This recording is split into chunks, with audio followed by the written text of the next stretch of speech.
नमस्कार दोस्तों, मैं गौरव सर आप सभी का गौरव आईटीआई क्लासेज में स्वागत करता हूं। आज का हमारा क्लास एम्प्लॉयबिलिटी स्किल का है, जो कि फर्स्ट ईयर के लिए है। ऑल ट्रेड, आप किसी भी ट्रेड से हो, आपके लिए इम्पॉर्टेंट होने वाला है। हम इससे पहले एक क्लास कर चुके हैं जिसमें लगभग 10 क्वेश्चन हम कराए थे और आज उससे आगे करने वाले हैं। अगर इसका पीडीएफ चाहते हैं तो गौरव आईटीआई क्लासेज नाम से टेलीग्राम ग्रुप है, वहाँ जुड़ करके आप लोग इसका पीडीएफ ले सकते हैं। अगर क्लास आपको पसंद आए तो लाइक करें और साथ ही साथ चैनल को सब्सक्राइब कर लीजिए और अपने दोस्तों को भी भेजते रहिए। तो आज का हमारा क्वेश्चन कह रहा है, एमएस एक्सेल में सेल में फॉर्मूला डालने के लिए हमें एक ऑपरेटर के साथ एंट्री शुरू करनी चाहिए। तो इसका जो राइट आंसर हो जाएगा वो ऑप्शन नंबर सी में दिख रहा है, बराबर का चिन्ह। एक सेकेंड, बराबर का चिन्ह, तो यही इसका राइट आंसर हो जाएगा। यानी कि एमएस एक्सेल में सेल में फॉर्मूला डालने के लिए हमें एक ऑपरेटर की ज़रूरत होती है, वो हमारा बराबर का चिन्ह होता है। मान लीजिए इस तरह से कंप्यूटर में खुलता है, इस तरह से एक पेज तरफ से खुलता है, यहाँ पे जैसे 1 2 3 4 इस तरह से लिखा रहता है, फिर 1 2 3 4 इस तरह से, ठीक है। और मान लीजिए कि ये आपका 2 है और इधर से ऊपर से भी 2 है, इसको आगे बढ़ाते चलिए तो यहाँ काटेगा और ये 2 यहाँ काटेगा। तो ये जो आपका कॉलम बना, तो यहाँ पे आप किसी भी चीज़ को ऐड कर सकते हैं। यानी कि मान लीजिए इस कॉलम में आप 2 लिखिए, इस कॉलम में आप 4 लिखिए, और आप जोड़िएगा कैसे, तो सबसे पहले बराबर करना पड़ेगा, यानी कि बराबर का चिन्ह देना पड़ेगा, यही जो ऑप्शन नंबर सी में दिख रहा है। उसके बाद आपको दबाना क्या है, ये 1 नंबर में है और 2 नंबर में है, तो ए यानी कि 1 + 2 इस तरह से दबाइएगा। यानी कि जो आप लोग जो भी कंप्यूटर का यूज करते हैं उसे तो आसानी से समझ में आ जाएगा, और जो नहीं करते हैं उसके लिए तो उसे रटना पड़ेगा, ठीक है, उसको याद कर लीजिए। तो इसी तरह से जो यहाँ पे जो आपको मिलेगा, तो जोड़ने के लिए सबसे पहले हमें बराबर का चिन्ह देना पड़ता है, जिसे इक्वल टू इंग्लिश में कहते हैं, ठीक है। तो इसका right answer option number C हो जाएगा। नेक्स्ट क्वेश्चन क्या है, एक सेकेंड, हम पेन का कलर चेंज कर लेते हैं क्योंकि ये अच्छा नहीं दिख रहा है। नेक्स्ट क्वेश्चन, ये इसमें कुछ रिपीटेड क्वेश्चन भी है, जो कि महत्वपूर्ण क्वेश्चन है, उसे बार बार रिपीट किया जा रहा है। यानी कि हम इसमें 2 से 3 क्वेश्चन ऐसा है जिसको हम रिपीट किए हुए हैं, यानी इससे पहले वाला क्लास में भी ये था और इसमें क्लास में भी है, तो ये बहुत ही इंपॉर्टेंट है, इसलिए इसको रिपीट कर दिए। यानी कि इसमें कह रहा है लेन का विस्तार क्या है, यानी कि लेन का फुल फॉर्म पूछ रहा है। तो लेन का फुल फॉर्म क्या था, लोकल एरिया नेटवर्क, जो कि ऑप्शन नंबर 2 में, दोनों में दिख रहा है, नहीं, ऊपर ऑप्शन नंबर बी में क्या दिख रहा है, लीगल एरिया नेटवर्क, और ऑप्शन नंबर सी में दिख रहा है लोकल एरिया नेटवर्क। तो ऑप्शन नंबर इसका सी जो है वो बिल्कुल करेक्ट है। अगला क्वेश्चन है, एक्सेल में एक पंक्ति और स्तंभ के प्रतिच्छेदन को कहा जाता है। यानी कि इस तरह से जो खींचा हुआ रहता है, इस तरह से मान लीजिए इस तरह लाइन है और 1 2 3 4 इस तरह से कोई अंक अंकित है, और यहाँ से 2 का, और ऊपर में भी यहाँ पे 1 है, तो यहाँ पे 2 3 4 इस तरह से अंकित रहता है। तो आप अगर बढ़ना चाहते हैं तो 3 को आगे बढ़िए, इस तरह से बढ़ गए, और ऊपर वाले 3 को भी इस तरह से नीचे आइए, और जहाँ पे ये कट किया वो वाला पूरा का पूरा घर को हम क्या कहते हैं, सेल कहते हैं, ठीक है। इसका राइट आंसर क्या हो जाएगा, ऑप्शन नंबर सी सेल हो जाएगा। अगला क्वेश्चन तरफ चलते हैं। ये क्वेश्चन कर रहा है, स्प्रेडशीट डैश एक्सटेंशन के साथ सेव की जाती है।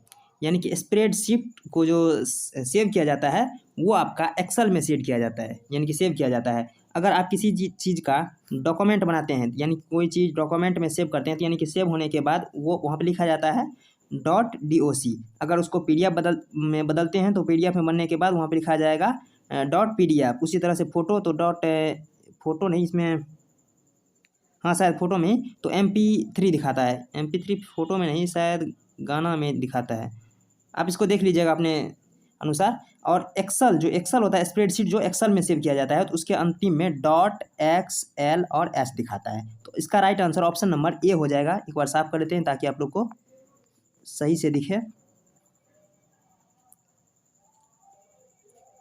इसका right answer option number A हो जाएगा, XLS, यानी कि .xls दिया जाता है किसमें, स्प्रेडशीट में, अगर एक्सटेंशन के साथ सेव किया जाता है, ठीक है।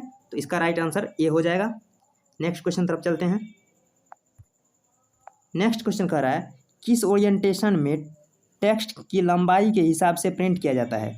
अगर इस तरह से जो हम दिखाए थे, ये कॉलम, तो इस कॉलम में अगर कॉलम को आप बड़ा करना चाहिए, मान लीजिए ये एक आपका कॉलम है, ठीक है, इसको अगर आप बड़ा करना चाहे तो ये लंबाई में भी आगे बढ़ता जाता है, यानी कि ये सब लाइन पीछे हो जाएगी, यानी कि लंबाई में भी बढ़ सकता है इस तरह से, या फिर चौड़ाई में अगर इसको इस तरह से बढ़ाना हो तो ये इस तरह से भी बढ़ सकता है आपका। जैसे कि आप जिस मोबाइल पर देख रहे हैं स्क्रीन, ये आपका इस तरह से जो चौड़ाई में बढ़ा हुआ है, और अगर मोबाइल को इस तरह से हाथ में लेकर के जैसे फ़ोन तोन करते हैं तो उसमें क्या इस तरह से यानी कि लंबाई में बढ़ा लेते हैं, और ये चौड़ाई में। आप जिस तरह से अभी मोबाइल देख रहे हैं वो आपका चौड़ाई में बढ़ा हुआ है, तो लंबाई में बढ़ना और चौड़ाई में बढ़ना, तो लंबाई में जो बढ़ता है उसे कहते हैं हम पोर्ट्रेट, और जो चौड़ाई में बढ़ता है उसे कहते हैं हम लैंडस्केप। तो ये कह रहा है लंबाई के हिसाब से, तो लंबाई के हिसाब से तो पोर्ट्रेट इसका राइट आंसर हो जाएगा, ऑप्शन नंबर बी।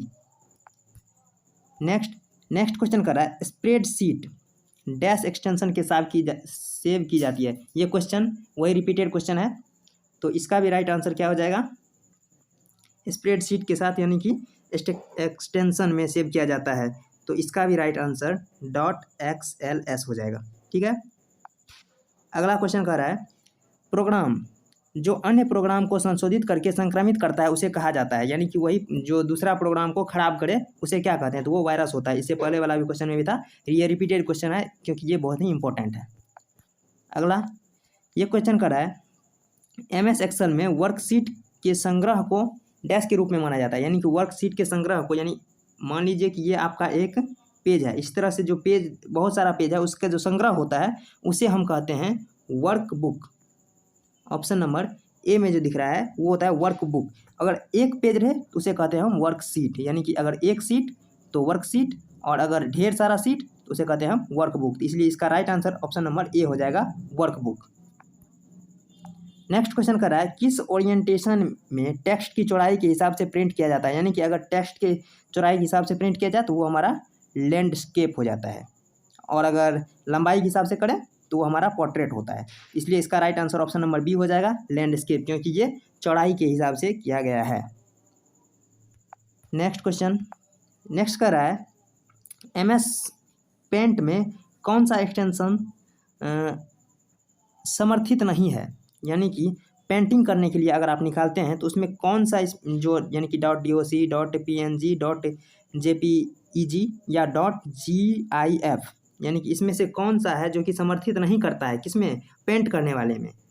तो इसका right answer option number A दिख रहा है, यानी कि .doc, यानी कि ये डॉक्यूमेंट के लिए होता है, और बाकी ये जितना भी है वो आपके पेंटिंग के लिए, यानी कि पेंट कर रहा है, यानी कि पेंटिंग अगर आप किसी भी लैपटॉप पे या मोबाइल पे फिर पेंटिंग जो करते हैं वही पेंटिंग में तो आपको PNG JPEG या फिर GIF दिखेगा, लेकिन DOC आपका नहीं दिखेगा। इसलिए राइट आंसर इसका ए हो जाएगा, JPG।